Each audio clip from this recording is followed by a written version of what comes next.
Olá, estamos com mais um Direito em Debate e hoje é um programa histórico do Direito em Debate. Estou recebendo aqui meu querido irmão Alex Reis, meu querido irmão que é tabelião de protesto em Ubá, né, na comarca de Ubá, cidade mineira, da região da Zona da Mata.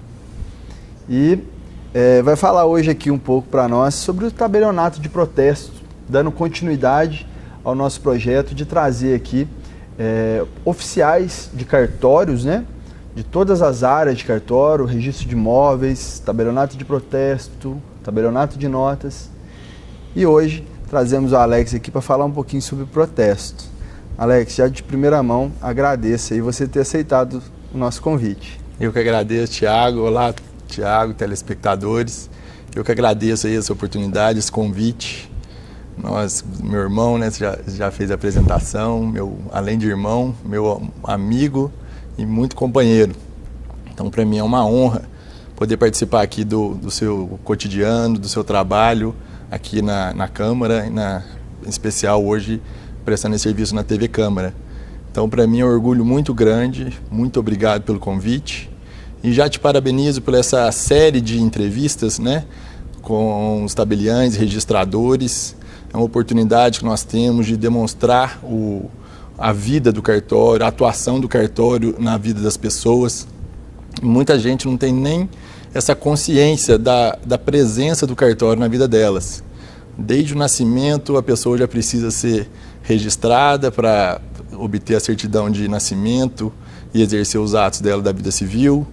E essa pessoa vai crescendo, se apaixona, de repente ela casa, vai fazer o casamento de novo no cartório de registro civil. E a vida vai indo, essa pessoa abre uma empresa, eventualmente vai precisar dos serviços do cartório de protesto. Depois ela vai dando certas coisas, resolve comprar um imóvel, vai ter que lavrar uma escritura pública de compra e venda no cartório de notas, posteriormente levar essa escritura ao cartório de registro de imóveis. E a vida vai indo até que venha óbito e que vai ser feito no cartório de registro civil novamente. E mesmo após o óbito, né, um inventário, uma partilha que hoje pode ser feito no tabelionato de notas. Então, as pessoas não conseguem se livrar da atuação dos cartórios na vida delas. Então, parabéns, obrigado por essa oportunidade. E eu estou aqui hoje para falar, para contribuir, informar sobre a minha especialidade, que é o cartório de protesto. Obrigado, Alex. O Alex ele é sempre muito disposto, né, muito engajado nessa importância que os cartórios têm para a sociedade, né, sempre participando de congressos, de movimento na sua área de atuação e está totalmente alinhado com o propósito mesmo, né, do programa aqui da TV Câmara, que é trazer para a sociedade informações de como é que se utilizam esses serviços, né, para que se utilizam esses serviços, onde ir, o que fazer, como fazer, né, porque, como você bem demonstrou, o cartório está presente na vida toda das pessoas. E às vezes as pessoas vão levando meio que sem saber o que está fazendo, né? Então a intenção aqui é dar essa transparência, é orientar as pessoas, informar, né, para que elas possam exercer esses atos com mais consciência, né, com mais conhecimento. Bom, eu vou apresentar aqui brevemente o meu irmão. Alex, eu admiro muito ele, a sua dedicação, a sua disciplina aos estudos, né, desde que eu sou vivo, né? Eu acompanho a trajetória do Alex e me corrija se eu esquecer de alguma coisa, mas ele passou pela Polícia Civil, logo com quantos anos você passou no concurso? Estava com 20 anos, 19 anos de idade eu passei no concurso da Polícia Civil. Ingressou na Polícia Civil aos 19 anos, né? Trabalhou lá como inicialmente vistorador, depois investigador. Depois passou a função de vistoriador, mudou o nome para agente de polícia, né? Uniu junto com detetive, vistoriadores e identificadores. E aí, em 2007, pediu desligamento, né, após se formar em Direito, para se dedicar aos estudos dos cartórios, estudo preparatório para concurso de cartórios. Exato.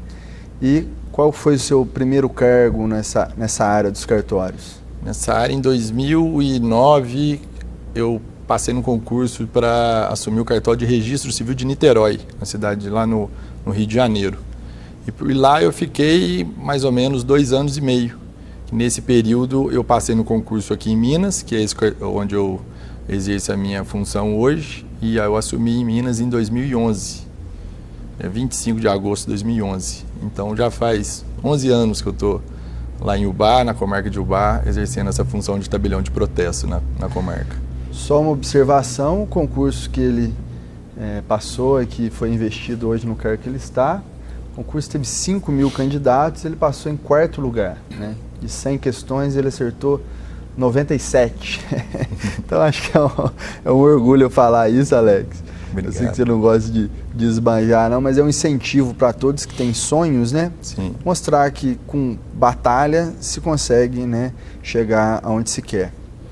Então vamos falar aqui um pouquinho, Alex, do cartório de protesto em si. O que faz o cartório de protesto? Conta aí para a população. A função do cartório de protesto foi mudando ao longo do tempo. Inicialmente, a função do cartório de protesto é comprovar, uma função de testificar. Então, ela comprova uma situação, uma obrigação insatisfeita, inadimplida. Essa foi desde a origem do cartório, lá desde a Idade Média que vem vindo essa função, e ela permanece até hoje, essa importante função. Mas ao longo do tempo, como eu disse, as necessidades da sociedade foram evoluindo e hoje eu posso afirmar que a principal função dos cartórios de protesto hoje é uma função de cobrança, uma função de recuperação rápida, segura e eficaz do crédito.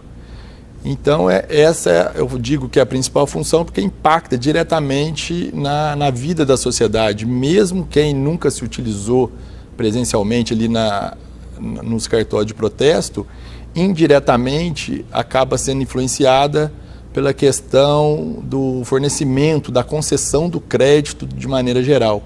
A gente sabe, né, que a concessão do crédito que movimenta a economia, que gera emprego, que gera renda, que gera arrecadação de tributos. Então, um país que quer se desenvolver, ele necessita de ter um crédito fácil e barato. Então, eu tive até num congresso desse ano, que eu fiz lá em Goiânia, só de tabelião de protesto, e eu tive uma palestra com o presidente da FEBRABAN, e ele estava explicando para nós qual que é a importância dos cartórios na vida da concessão do crédito. Porque ele falou que o custo do crédito no Brasil é um dos custos mais altos que existe no mundo. Por isso que a nossa taxa de juros de empréstimo é muito alta. E grande parte desse custo do crédito é devido ao risco do crédito. Então já está embutido ali no valor de um empréstimo o risco de conceder esse crédito e não receber o valor financiado. Então o cartório exerce uma influência tanto no momento da concessão desse crédito, onde o banco, por exemplo, faz uma pesquisa do nome da pessoa se está negativada ou não, para conceder o empréstimo e as taxas, como posteriormente, caso haja o inadimplemento, caso a pessoa não pague esse financiamento, o cartório faça uma boa, rápida e segura recuperação desse crédito. Então essa eu acho que é a principal função, que é uma função mais econômica mesmo, que contribui para toda a sociedade. Ninguém quer emprestar para quem não paga, né? Exatamente. Aí o cartório entra nessa jogada, para garantir a liquidez do crédito, né? Que você empreste o dinheiro, principalmente os bancos, né? E que esse dinheiro volte depois com os juros, com os custos naturais de um contrato de empréstimo. E não só contrato de empréstimo, né, Alex? Eu vejo na sua atuação que o comércio em geral, as indústrias utilizam muito desse prazo que dá para um cliente eventualmente. Te dou 60 dias para você pagar. Nisso ele tem que ter uma garantia desse pagamento. E muitas vezes ele transfere para o banco, né? Uhum. Essa garantia do pagamento para que o banco lhe adiante uma importância e faça o dinheiro rodar. Então, a importância do cartório, me corrija se eu estiver errado, é justamente para diminuir os custos dessa concessão de crédito, dessa concessão de dinheiro, né? Porque senão, se a pessoa não tivesse o banco ou se as empresas tiverem muita incerteza com relação ao pagamento, vai elevar o preço dos produtos, né? O preço das transações, os preços dos empréstimos, né? Os juros vão aumentar. Por quê? Eu falei assim, eu tenho que, se for para correr esse risco, tem que ganhar bem para correr esse risco, né? Se a pessoa não me pagar, eu tomo um prejuízo muito grande. Então ele embute esse custo na própria operação ali bancária ou comercial. Exatamente. E até eu anotei um dado aqui que veio da revista Cartórios em Números. É uma edição que sai anualmente, só para a gente ter uma noção de como que impacta essa parte do cartório de recuperação de crédito, como que impacta realmente na vida de todo mundo no momento de influenciar na taxa de juros, na concessão de empréstimo. Nos últimos 12 meses, 13 milhões de títulos, isso só título privado, não estou falando de CDAs ainda, título público, que nós podemos falar posteriormente. 13 milhões de títulos foram enviados aos cartórios de protesto, uma média mensal de 1,1 milhão, totalizando 27,9 bilhões de reais, 2 bilhões de reais ao mês, de títulos que giram no comércio, principalmente uma duplicata entre os comerciantes, que como você disse, às vezes ele adianta no banco para fazer uma antecipação do valor da duplicata que é concedida a prazo. Então, para você ter uma noção das cifras que giram em torno dos cartórios, como que é importante essa função de recuperação para não deixar a economia degringolar, as pessoas terem essa incerteza do recebimento, como você disse. Entendi. Esses são os bastidores, né, da importância do cartório. Tá envolvido em todo o giro da economia, né? Então, se fui pegar um dinheiro no banco, o juros está altíssimo. Muitas vezes é porque os bancos não estão tendo esse retorno, está havendo um alto inadimplemento, ou seja, o pessoal não está pagando aquilo que está contratando. E agora, jogando o português claro e partindo um pouco para a prática do cartório, né, de protesto, basicamente a pessoa que não pagou, o credor daquela pessoa que não pagou vai apresentar o documento, né, documento no cartório, para que o cartório efetue a cobrança dessa pessoa que não pagou. E se não pagar, ela vai ser protestada, né, vai ser registrada que ela está com a dívida, né, e, portanto, pode sofrer as consequências disso. Eu gostaria, então, Alex, que você contasse um pouco assim do funcionamento, como é que é feito esse trâmite no cartório de protesto. Então, o credor tem uma dívida a receber do devedor. Esse credor procura o cartório de protesto e hoje é tudo eletrônico, é muito simples. Hoje não há aquela necessidade da pessoa ir fisicamente ao cartório apresentar, salvo raríssimas exceções de documentos. A grande maioria é feita eletronicamente, a gente recebe tudo eletrônico, com segurança jurídica total, e a gente vai analisar aquele documento para dar andamento. Lembrando também que para o credor que apresenta o título, desde 2019, não há custo algum para o credor. O custo é todo transferido no momento da cobrança para o devedor.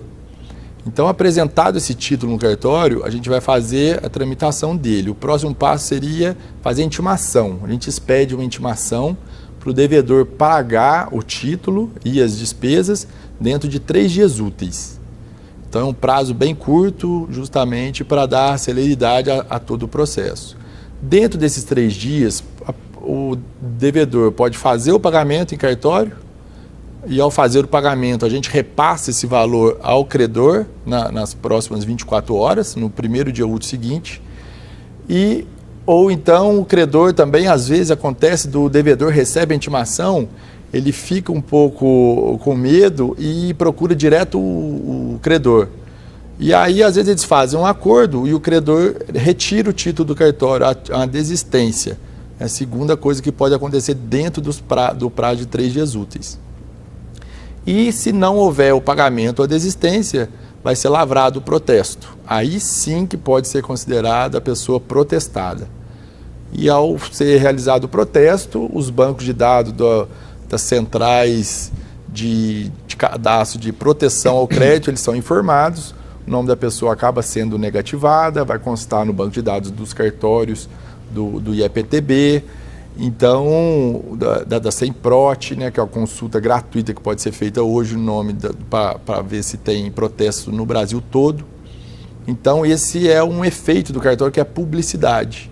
Que dá publicidade justamente para a proteção do crédito. Igual nós voltando ao assunto que a gente estava falando agora há pouco, a pessoa vai conceder um crédito, ela verifica se o tomador do empréstimo tem condições de fazer esse pagamento. E ela vai verificar através da publicidade que os cartórios dão para essa dívida inadimplida. Então, essa é uma importante função. E ao fazer essa publicidade, acontece muitos cancelamentos, que é a última fase que pode acontecer no cartório, seguindo essa linha do procedimento, é o cancelamento do protesto, que acontece muito justamente por essa publicidade.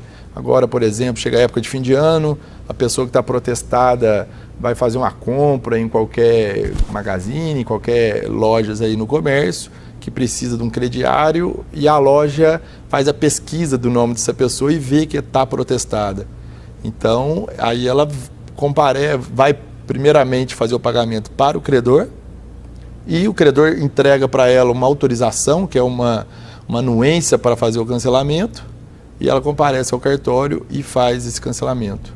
Todo esse processo, como eu disse, pode hoje totalmente de forma eletrônica, com certificado digital, com segurança, tanto o cancelamento quanto a apresentação dos títulos. Entendi. Então, para pagar no cartório, é só nos 3 dias. Depois ele vai acertar diretamente com o credor. Sim, né? Dentro dos 3 dias a gente recebe. Aconteceu do protesto, a gente entrega o documento para o credor. Aí a negociação posteriormente a isso é só diretamente entre credor e devedor. Ao fazerem uma negociação, o credor entrega para ela ou o documento, se for o cheque, por exemplo, só entregar o cheque, e a pessoa comparece ao cartório para fazer o cancelamento, limpar o nome e seguir a vida. Entendi. Então, voltando, né, a importância desse registro do protesto. A partir do momento que ela foi protestada, aí, se não houver o cancelamento, vai ficar o tempo todo lá como ativo aquele protesto. Exatamente. Não tem nem prazo de validade. Daqui 15 anos, se for consultar o nome dela lá, ela vai estar negativada ainda.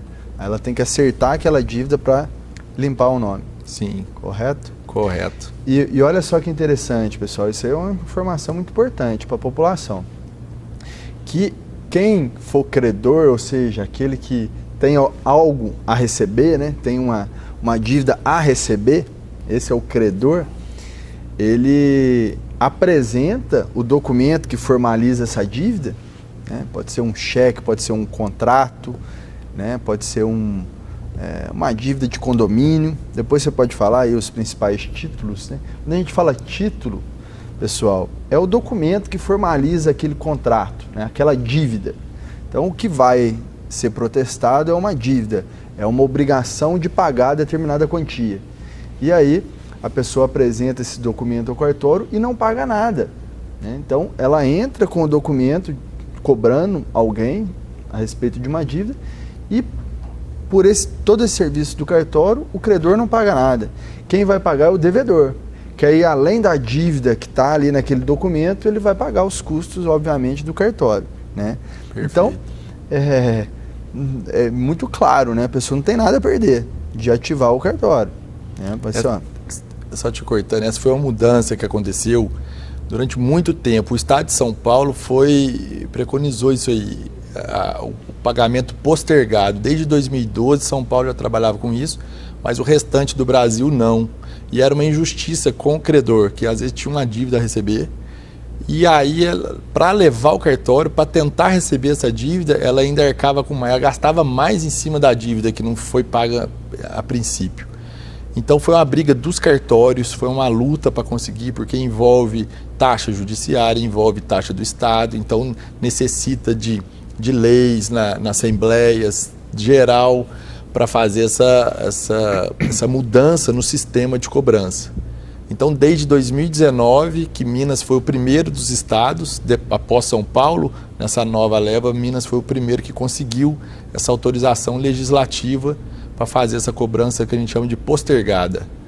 E aí, no final do ano, o CNJ conseguiu fazer uma forma de pacificar isso aí e estender esse entendimento para todo o Brasil. Então, Minas foi um pioneiro nessa segunda fase de implantação da postergação, e o CNJ estendeu isso para o Brasil todo. Hoje todos os estados estão recebendo as dívidas da forma postergada. Que bacana. Que paga.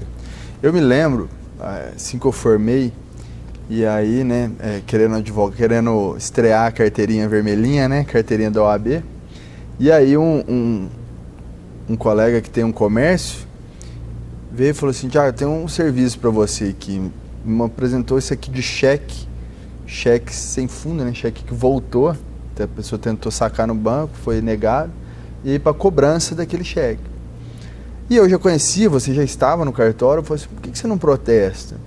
Eu falei assim, não, porque eu não sei se eu vou receber, aí às vezes eu gasto com o cartório e aí não recebo, aumenta o meu prejuízo. Hoje em dia já não tem mais isso, né? Exato. E a gente, como advogado, qual que era a situação dessa? Era executar, né? Entrar na justiça para cobrar aquela dívida que está no cheque sem fundo. E a gente sabe, né? Quem estuda direito sabe disso, que processo, e quem não estuda também, né? Sabe que processo é moroso, é custoso, é incerto, né? Então, eu sei que vocês têm dados muito claros, assim, do quanto é mais vantajoso, né, o cartório em relação à cobrança a cobrança judicial, né? Quando você entra com uma ação judicial, o cartório é muito mais efetivo. Não sei se vai ter esse dado, Alex, mas assim, a porcentagem de vezes que no protesto vocês conseguem receber a dívida, tem esse dado? Tem, na margem de 60% a 65% de recebimento nos primeiros 3 dias úteis. Esse é o recebimento do cartório de títulos privados. A diferença do título privado para o público, porque o título público, nós vamos falar que... Pode falar. Que ele pode ser protestado também.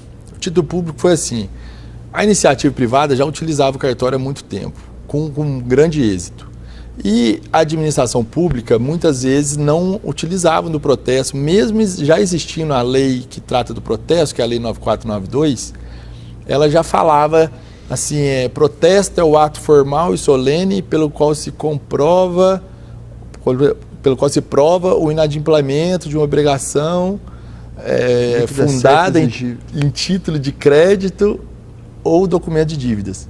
Então essa lei foi um marco importantíssimo para os cartórios de protesto e para a população em geral, como uma evolução, como nós dissemos, da necessidade da população ao ampliar o leque de títulos protestáveis.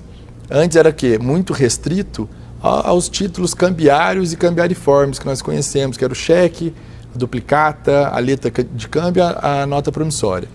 Mais utilizado pelos bancos, né? Era o mais utilizado e os cartórios, os títulos de crédito surgiram com esses 4 títulos, praticamente. Só que com o tempo a gente observa isso na prática, principalmente com relação ao cheque. O cheque foi caindo em desuso, foi surgindo cartão de crédito, hoje é o Pix e por aí vai, e o cheque foi caindo em desuso. Então, em 97... quando surgiu a Lei 9492, estendeu ao leque de títulos protestáveis os documentos de dívida. Então, hoje, basta que um título seja líquido, certo e exigível, basta ter esses 3 requisitos para qualquer documento poder ser levado a protesto para ser feita a cobrança. Então, isso deu uma margem muito grande. Mas mesmo com a existência dessa Lei 9492, desde 97, a administração pública ainda não utilizava muito do serviço do protesto, com medo de não estar explícito, de tomar alguma retaliação, mas os títulos de crédito já estavam, a CDAs, né, que é o documento de dívida da administração pública, que a administração tem a receber, ela não estava constando explicitamente. Até que em 2012, a lei foi inserida o parágrafo único nesse artigo 1º da Lei 9492, dizendo explicitamente que pode ser levado a protesto a certidão de dívida ativa da União, Estado, municípios. Isso deu uma margem para os administradores públicos utilizarem com segurança do serviço do protesto. Então, hoje, não se fala mais sobre a possibilidade jurídica ou não de se fazer o protesto de uma certidão de dívida ativa. Na verdade, hoje o que se discute muito é se há possibilidade do administrador público não utilizar do serviço do protesto para fazer uma cobrança. Porque entra no princípio da eficiência administrativa, da responsabilidade fiscal, que o administrador público ele não pode negligenciar uma arrecadação de tributo. Ele tem que utilizar dos meios disponíveis, mais eficientes e mais baratos para fazer a arrecadação do tributo, para depois poder reverter esse dinheiro na forma de prestação de serviço, para garantir a dignidade da pessoa humana, através de moradia, educação, saúde, segurança, que é a função precípua da administração pública. Então, aí que surgiu voltando à sua pergunta sobre a eficiência, por que a administração pública vem cada vez mais utilizando do serviço do protesto. Eu consigo ter para você os dados de médias, só para ter uma noção. Em média, 22% das certidões de dívida ativa que são enviadas a protesto são resolvidas em 3 dias úteis, que é o prazo que nós falamos agora há pouco. Manda intimação para o devedor recebe lá uma cobrança de uma CDA, que pode ser um IPTU, que não foi pago, né? A administração estadual está protestando muito IPVA também. Então ela recebe uma cobrança dessa e fala, nossa, corre no cartório e já faz a quitação. Então, dentro de 3 dias úteis, já há arrecadação de 22% de êxito dessas CDAs. Juntando um período de 1 ano, porque daí já entra o que nós falamos agora há pouco dos cancelamentos, que é uma recuperação de crédito, esse índice aumenta para 33% em 1 ano. Isso através da administração pública se utilizando do serviço dos cartórios de protesto. Enquanto isso, na média das execuções fiscais, quando o Estado não utiliza dos cartórios... Entra na justiça, né? Entra na justiça, instaura um processo de execução fiscal. A média de recuperação de títulos públicos ajuizadas em 8 anos, que é a média de um trâmite, de um processo todo. De 3 dias para 8 anos, a diferença. 3 dias para 8 anos. E a margem é de 9% em 8 anos, que dá 1,125% ao ano. Então, no cartório, em 3 dias, recebe 22%. Exato. Na justiça, em 8 anos, recebe 9%. Em 8 anos. E aí entra uma pesquisa, né, que o IPEA que fez, que é o Instituto de Pesquisas Econômicas Aplicadas, falando do custo de um processo de execução, excluída a despesa de embargos e recursos. Só na primeira instância? Só na primeira instância é de R$ 4.368. O custo de um processo. Então a pessoa que perder, além da dívida, vai pagar isso, as custas. Isso aqui entra no cálculo as custas para o Estado. O gasto que o Estado tem. Entendeu? Com a máquina pública para fazer uma cobrança dessa, um processo de execução fiscal, média... Entendi. Vai dar um valor de 4.368 em 8 anos para recuperar 9%. No cartório, como você frisou, 22% em 3 dias, vão estender para 1 ano, se for, né, estender um prazo até maior de 33% de arrecadação, com custo zero para a administração pública. Então, em 1 ano, 55% de recuperação? Não, esse aqui já está somada dos 3. Os cancelamentos, vai dar o 11%, né? 22 mais 11 em 1 ano. Mas só que no meu cartório lá em Ubá, a gente percebe nitidamente que vira e mexe, você está recebendo dívida 2019, 2018, que a pessoa às vezes foi protestada, no momento não tinha dinheiro para fazer a quitação do imposto, mas a vida vai seguindo, a pessoa arruma um emprego, melhora de emprego, sobra um dinheiro, e ela fica incomodada com aquela situação da publicidade, do nome dela está sujo, está negativado. Aí ela comparece ao cartório e faz o pagamento de dívida antiga. Isso aí é frequente. Então, a estatística, se a gente for fazer, o ideal seria fazer num período de 5 anos, período de prescrição da dívida, prescrição da execução, para a gente ter uma média. Seria um dado importante, mas esse eu não tenho de imediato. Mas ficou muito claro. Mas apesar de não ser todas as custas que o devedor vai pagar no processo judicial, essa média de 4 mil aí, mas muito desses 4 mil são repassados, né, ao devedor, são as custas do processo. Por que eu estou dizendo isso? Porque a gente verifica, até em Pouso Alegre mesmo, que Pouso Alegre está protestando muito as dívidas, né? PTU, por exemplo, que é não sei a porcentagem, mas deve ser 80% das CDAs. CDA é certidão de dívida ativa. É o documento que, quando você está em débito com o poder público, ele emite para formalizar que você está com aquele débito. E em Pouso Alegre, o pessoal, a gente ouve muito, fala assim, puxa vida, nossa, eu estou com um pouquinho só de tempo em dívida com o município, eu já fui protestado, agora além da dívida eu vou ter que pagar mais o protesto. Mas, se o município ingressasse na justiça, teria que pagar também as custas do processo, que são equivalentes ou mais, né, às custas do protesto. Exato, Thiago. Então não está, o protesto não é um custo a mais para o cidadão, ele já teria que arcar com aquele custo a partir do momento que ele está em dívida. Não, perfeito. Já tem até várias pesquisas sobre isso, que o protesto, num primeiro momento, é o que você falou, popularmente, a pessoa recebe, já vê aquele custo de imediato na cobrança e tem essa sensação de que está sendo lesada pelo cartório, vamos dizer assim. Uhum. Mas já é provado que a cobrança pelo cartório é muito menos invasiva do que uma cobrança feita pelo Poder Judiciário. O Poder Judiciário, embora você não vai receber aquele impacto de imediato, mas o processo vai enrolar, você vai ter aquele custo com o advogado para presenciar. Aí o custo para a pessoa sai muito mais caro do que as custas do cartório. Muito bem lembrado essa observação que você fez, e realmente é isso que acontece. O pessoal, no primeiro momento, acha caro, mas se for colocar no papel, é muito mais barato do que uma cobrança judicial, de execução fiscal. Eu vejo toda essa dinâmica e esses números, e eu estou aqui refletindo, porque eu dei aula no último semestre sobre o processo de execução, né?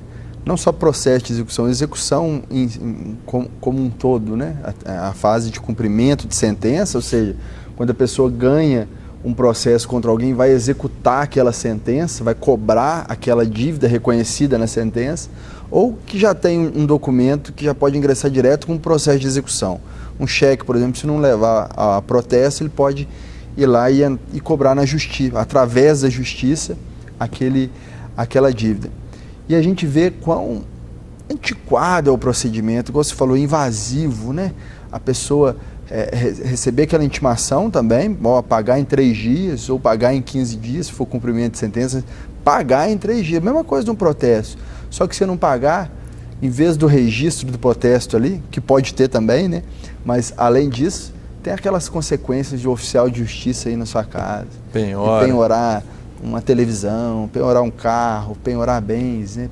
Ir lá e tomar, né, a força. Então, são consequências muito piores para quem está devendo e muito mais burocrática, muito mais morosa e custosa para quem tem a receber, né? Então, a gente vê, né, Alex, uma tendência à desjudicialização, né? Tirar do Poder Judiciário essas questões operacionais, essas questões que não precisa ter ali o martelo do juiz para resolver, né? Porque pensa bem, qual o poder decisório que o juiz tem nesses processos? Não tem, a dívida está ali comprovada, ele só vai falar assim, ó, cumpra-se, paga. Só cumpre a execução, né? O processo, né, de execução. Não é uma questão de uma disputa de guarda de uma criança ali, que o juiz vai sopesar qual que é o melhor interesse ali para a criança e vai decidir se vai ficar com o pai, se vai ficar com a mãe, né? Ou uma questão de, sei lá, disputa de terra, que demanda uma análise pericial, tudo mais. Então, a gente vê a tendência em passar para os cartórios, né, esses serviços por conta da otimização que isso traz para o serviço público, né? Serviço público, como você bem disse, ele tem que se voltar ao cidadão, né? Tem que chegar na ponta, ele não pode se perder nessas questões. E os cartórios desempenham um trabalho muito importante nisso, inclusive desafogando o judiciário, né? Porque por que não compensa você entrar com uma ação, né, de execução, por exemplo, que a gente está tratando aqui? Porque da morosidade, da incerteza, né? E a partir do momento que o cartório assume essas coisas com eficiência, o Poder Judiciário acaba tendo mais tempo a se dedicar de forma melhor a questões mais importantes, né? Ou tão importantes quanto, mas questões diferentes dessa que demandam uma atuação judiciária efetiva. Então a gente vê essa importância do cartório aí para o Poder Judiciário também, né? Exatamente. Hoje é uma função muito difundida e que está ganhando espaço, assim, o Poder Judiciário está atento a isso, nessa função de prevenção de litígio. Os cartórios de protesto hoje exercem uma função muito importante de prevenção de litígio. Tanto no que você citou, uma cobrança que não tem decisão de um juiz muito, ele só faz o procedimento ali que está previsto em lei, e quando o cartório resolve uma questão, uma obrigação entre credor e devedor, que houve um desacordo comercial e o cartório consegue resolver isso, é um processo a menos que vai parar no judiciário. Então há esse desafogo do Poder Judiciário, os cartórios de protesto fazem realmente essa contribuição aí de desjudicialização. E esse aspecto está ganhando tanta força que os próprios juízes, né, o Poder Judiciário como um todo, eles entenderam isso e recentemente, essa é uma novidade de menos de 2 meses, tem um mês e pouco, foi implantado o Protesto Jude aqui em Minas Gerais. O Protesto Jude nada mais é do que dentro do processo judicial eletrônico, que é o PJE, o advogado consegue fazer o protesto da sentença. Os cartórios foram ganhando uma credibilidade tão grande perante o Poder Judiciário que hoje, depois desse trâmite todo de um processo de execução, a maioria das vezes, né, que forma uma obrigação ali resolve-se uma obrigação de pagar, o juiz sentencia e a própria sentença do juiz, às vezes, não obtém êxito através de toda essa invasão que você disse, da penhora, por exemplo, não acha bem de ser penhorado, não se resolve a questão, gastou um tempo e valor e eles mandam a sentença para o cartório e o cartório consegue receber essa pessoa. Isso acontece muito. E esse protesto júri veio para facilitar esse procedimento. Como os cartórios são todos informatizados, a própria sentença, o advogado só requer, que já tem um formulário específico lá no site do TJMG, ele requer o protesto dessa sentença, inclusive podendo incluir os honorários advocatícios no protesto. Então, é uma forma de colaboração com o Poder Judiciário e o próprio Estado, através da Advocacia Geral do Estado, protesta as custas judiciais das partes que não pagam as custas. Na justiça, ficam lá pendente, acabou o processo, ainda fica as custas. E há uma inadimplência alta dessas custas. Eu nem conhecia, nem sabia que era tão forte assim. E o próprio tribunal, né, através dos órgãos competentes do Estado, enviam essas custas judiciais para os cartórios protestarem. Então dá para ver que está havendo uma colaboração, um desafogo. Então os cartórios estão trabalhando bem em sintonia aí com o Poder Judiciário. Inclusive, né, muito do que o cartório recebe é repassado para o Poder Judiciário, né? A famosa TFJ, né? Taxa de Fiscalização Judiciária. Sim. Então vocês são braços do Poder Judiciário mesmo, né? Oficializado, né? Exato. Quem dá a posse, né, para os oficiais de cartório é o Poder Judiciário, né? Então vocês vão exercer um serviço ali muito próximo realmente do Poder Judiciário, vão estar colaborando aí com a Justiça, né? Os cartórios são constantemente fiscalizados pelo Poder Judiciário. Todo ano a gente tem correição, e de vez em quando as correições extraordinárias. A ordinária é uma vez por ano, mas qualquer coisa que aconteça com os cartórios, o Judiciário que é o fiscalizador. E realmente, se o cartório obtiver êxito na recuperação de um crédito, o Judiciário é favorecido através desse pagamento dessas taxas que são repassadas ao Estado. Então há um interesse na efetividade, como a gente estava falando, aumenta a arrecadação com menos invasão ao devedor e ao desafogo do Judiciário para tratar daquelas questões que que necessitam realmente de uma atenção especial do juiz e do Poder Judiciário. Eu até separei um dado aqui com relação ao Judiciário, que no relatório da Justiça em Números, que é aquela revista que o Judiciário solta anualmente, lá ele cita que, para comprovar que um dos grandes gargalos do Judiciário são os processos de execução, que são esses processos que nós estamos falando aqui, a maioria são de execução, né?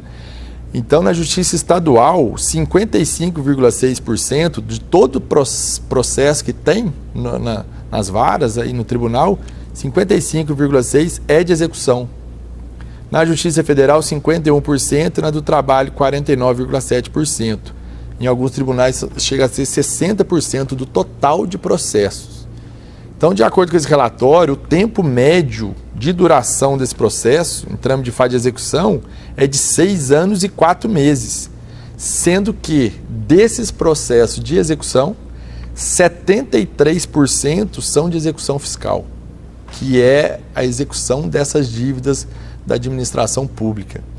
Então, se o cartório puder atuar em sintonia com o administrador público, com o gestor, garantindo uma cobrança mais célere, mais rápida por conta desses 3 dias, com segurança jurídica, uma cobrança eficaz, o administrador público está atendendo todo o requisito da eficiência, cumprindo com o seu trabalho de bom gestor, que vai reverter para a população e diminuindo os processos de execução fiscal na justiça e automaticamente diminuindo o número de processos total de execução e sobrando mais tempo, desafogando o judiciário, dando uma prestação de serviço para a coletividade do judiciário muito mais eficiente e mais digna, né? Quando justiça lenta não é justiça, né? Justiça tardia acaba não fazendo justiça. Então, justiça lenta não é justiça, e a justiça rápida, desleixada também não seria justiça, né? Então, a partir do momento que o judiciário tiver tempo para se dedicar ao seu processo ali e dar uma sentença justa, né, ou atenciosa, isso é o que todos queremos, né? Isso para o lado do judiciário, e para o lado da administração pública você desafoga ela também. Quantos procuradores estarão ali investidos em processo de execução que você sabe lá qual vai ser o resultado, né?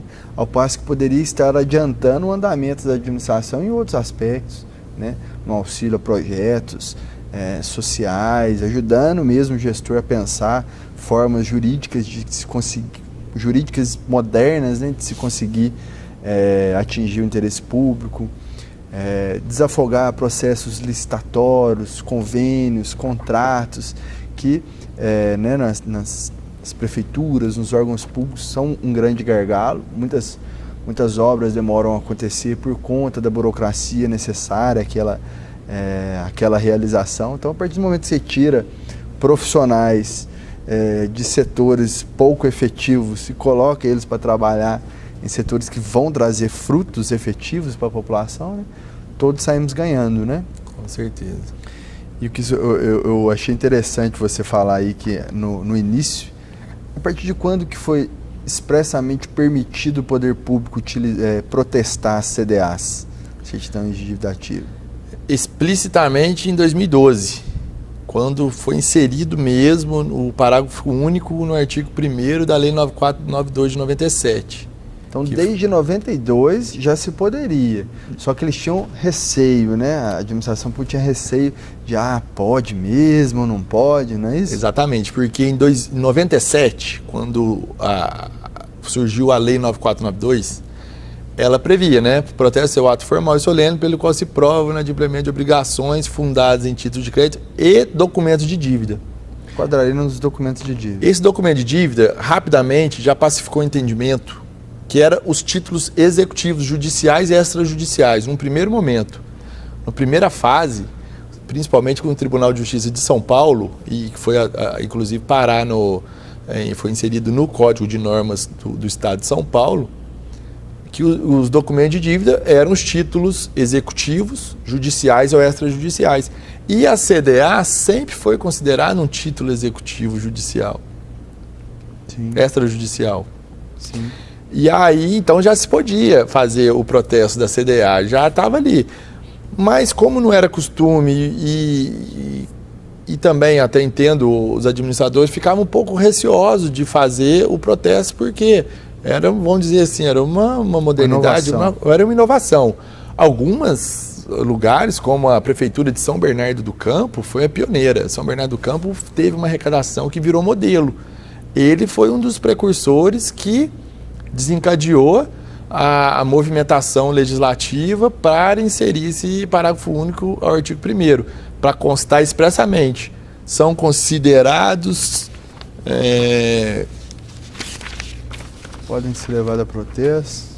Inclui, parágrafo único do artigo 1º da Lei 9492. Incluem-se entre os títulos sujeitos a protesto as certidões de dívida ativa da União, dos Estados, Distrito Federal e Município. Isso aqui foi inserido pela Lei 12767 de 2012. Então, em 2012, é o que nós falamos, pacificou o entendimento. Porque antes de 2012, teve uma ADIM questionando a possibilidade ou não, porque já existia a lei de execução fiscal, se ela tinha que ser seguida, só a lei que já existe, já previa o procedimento. Só que cai naquilo que nós estávamos falando, o princípio constitucional da igualdade entre a administração pública e a iniciativa privada. Se a iniciativa privada, as empresas, têm um método mais eficiente para arrecadar as dívidas que lhes são pertinentes, por que a administração pública não pode utilizar desse mesmo instrumento que são os cartórios de protesto para fazer a arrecadação dos impostos? Então isso gerou uma discussão e aí com essa lei foi uma pacificação. E hoje, como você disse, as prefeituras, aqui em Pouso Alegre, a Prefeitura de Ubá também tem uma arrecadação muito boa utilizando desse serviço dos cartórios de protesto. Acredito que é uma tendência, vai aumentar. Eu tô vendo pelo lado do poder público, sabe? Como, né, trabalhador do poder público, né, como servidor público, está desse lado do batente, mas realmente há essa questão da insegurança com a inovação na administração pública.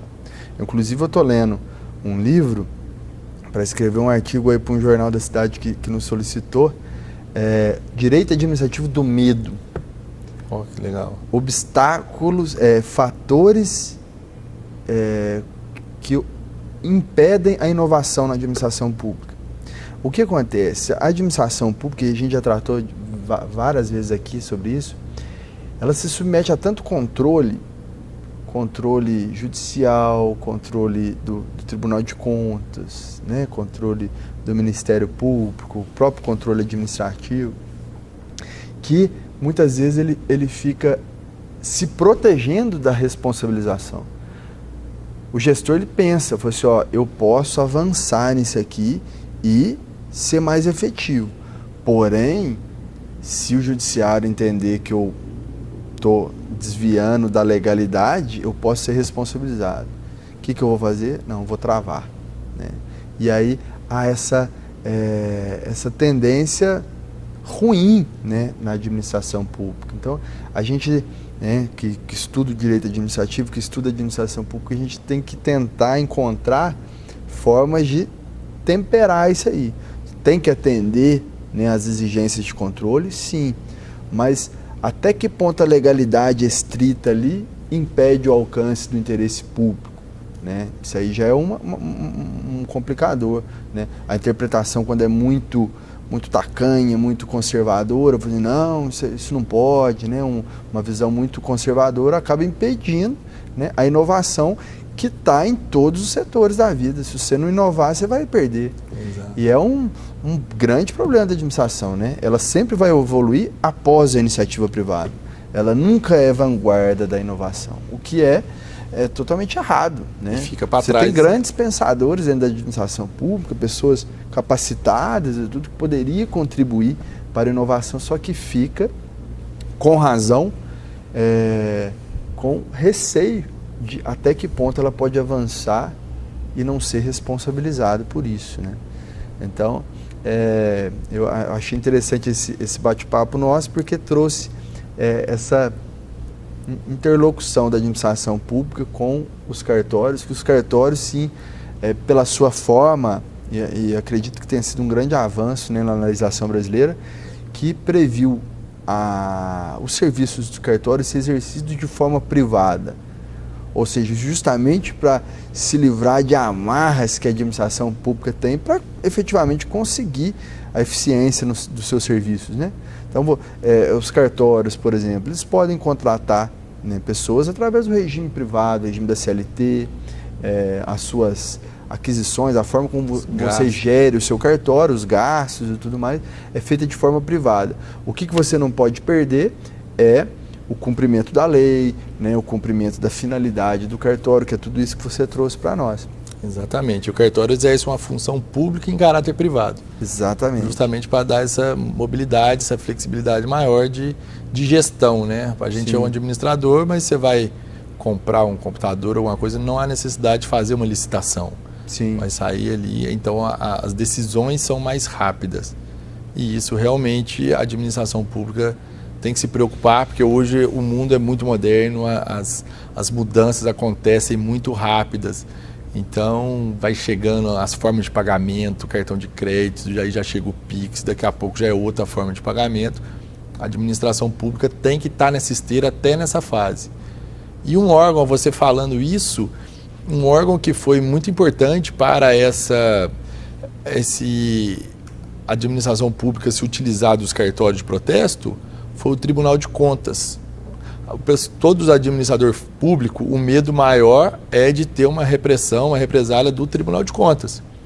Então, o Tribunal de Contas, na minha opinião, minha visão, ele é um órgão que deveria ser inovador. Quando a certidão de dívida ativa estava no cartório para ser protestado e houve essa ação direta de inconstitucionalidade, o Tribunal de Contas já poderia ter um entendimento, não, a CDA é um título executivo, está dentro de documento de dívida, pode ser protestado, mas solta uma nota, um parecer, não sei qual que é a forma do Tribunal de Contas, falar, o Tribunal de Contas entende que é dessa forma. Mas o Tribunal de Contas, nessa fase, mas um pouco lenta, ele deu uma orientação para os administradores públicos, mas não todos. Não houve um documento oficial. O Tribunal de Contas está utilizando esse entendimento. Porque começou a surgir, inclusive, recentemente, questão de improbidade administrativa. Se um administrador público deixa prescrever uma dívida de 5 anos que poderia ser arrecadada no cartório de protesto no primeiro momento, e nada impede que ela seja protestada e se não obtiver êxito, se não resolver a questão no cartório de protesto, nada impede que seja feita a execução. Então, o cartório não impede o processo de execução. O ideal seria o administrador público trabalhar de que forma? Venceu a dívida, quanto mais rápido o índice de recebimento é muito maior. Por quê? Por conta do cadastro, o endereço da pessoa. A gente vai fazer uma intimação de uma dívida que não foi paga no meio de 2022, é muito mais fácil encontrar a pessoa em casa. Já se você esperar 5 anos, só quando estiver prescrevendo, você tomar as decisões para evitar a prescrição, de fazer uma execução ou protesto, o endereço da pessoa já é outro, já mudou, o cadastro está desatualizado, você já não acha a pessoa. Então, o ideal é trabalhar com dívidas recentes. Houve a cobrança do IPTU da prefeitura tal ano, passou o prazo de pagamento, já começa a fazer a cobrança. Pouso Alegre me parece que está bem assim. Pouso Alegre está adiantado nesse aspecto, está de parabéns. Eu ouço pela população mesmo. Nossa, a minha dívida venceu tanto, eu já fui protestado. Né? Às vezes não foi protestado, recebi um documento, né? Uma intimação para pagar em 3 dias sob pena de protesto. Se não pagar naquele prazo, vai ser protestado. Mas aí há essa questão. Então, tem essa razão, tem esse motivo, que quanto mais rápido, é até mais efetivo, né? Mais efetivo. Quem está se utilizando muito do serviço de cartório recentemente são as concessionárias de serviço público. Aqui na região de Pouso Alegre é a CEMIG, na minha região lá de Ubá é a Energisa. Então dá o prazo de pagamento, depois de 3 dias eles já estão mandando para cartório de protesto. Eles são hoje os maiores apresentantes de títulos, são essas concessionárias. A Copasa também está com convênio com o IEPTB para fazer a cobrança da conta de água. Justamente por causa disso, se desafoga até essas cobranças, não há, né? A pessoa às vezes deixa de pagar e vai cortar a luz, você corta muito esse processo. Às vezes a pessoa não tá sabendo, acontece também. O pessoal não recebeu a guia para pagamento e aí não consegue fazer o pagamento, a hora que vê já está na fase de cortar uma luz que é muito desagradável. Então a Energisa está com esse procedimento, porque é tudo online, né? Tudo hoje muito fácil com os cartórios. Então os cartórios hoje estão como um colaborador muito efetivo para as concessionárias de serviço público também. Que bacana, Alex. Eu confesso que, mesmo, né, acompanhando de perto seu trabalho, né, e sendo da área do direito, eu confesso que não tinha noção dessa amplitude do cartório de protesto, né? Tá por trás aí de muita coisa, né? Colabora demais com a eficiência do poder público, colabora demais com o interesse público como um todo, né? Acho bacana. Fico feliz de quando alguém que se investiu nesse cargo, nesse serviço através do concurso público, esteja cumprindo efetivamente aquele mistério para o qual ela foi designada, né? E você demonstra isso pessoalmente e também institucionalmente, né, representando aí tão bem e esclarecendo tão bem as funções dos cartórios. Então, parabéns. Obrigado mais uma vez. Valeu, Diago. E eu me despeço da população, agradecendo, né, aos espectadores, agradecendo aqui a presença do meu querido irmão Alex, tabelião de protesto da querida comarca de Ubá, né? Eu que agradeço. Povo bom? Tem o povo bom, muito bom. Eu que agradeço o convite de estar aqui demonstrando um pouco da nossa função, dos cartórios de protesto, essa contribuição que ela entrega para a população, que muitas vezes não é percebida, mas ela está sempre presente ali na vida das pessoas. Então, muito obrigado por essa oportunidade. Se precisar de algum esclarecimento, nós estamos à disposição. Maravilha. E só lembrando, né, que apesar dele ser tabelião em Ubá, tudo que ele falou aqui diz respeito a Pouso Alegre, ao funcionamento dos cartórios como um todo, né, pessoal? Não só em Ubá. Inclusive aqui para Pouso Alegre, tudo que ele nos ensinou é totalmente pertinente para nós, né? Aqui nós temos como tabelião Samuel, né? Cartório, só para informar, para dar mais esclarecimento ainda, fica ali na rua Adolfo Olinto, né? Em frente ao Banco Itaú. Em frente ao Banco Itaú. Em frente ao Banco Itaú, tem um predinho aí, salvo engano, no segundo andar, que funciona o tabelionato de protesto. Vocês todos, né, podem usufruir desse serviço público, ok? Muito obrigado, fiquem com Deus.